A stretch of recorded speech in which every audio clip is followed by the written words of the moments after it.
Buntut kericuhan di BP Batam, Polri menambah pasukan 4 satuan setingkat Kompi ke Pulau Rempang.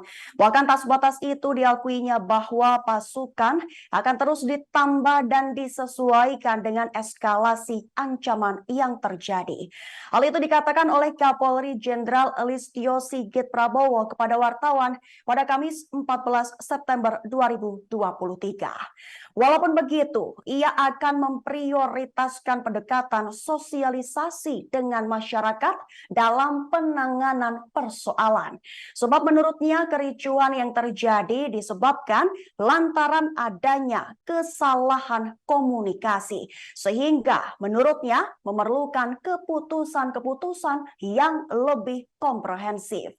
Alhasil untuk meredam kericuhan, pihaknya pun langsung mengamankan situasi yang ada di sekitar lokasi BP Batam.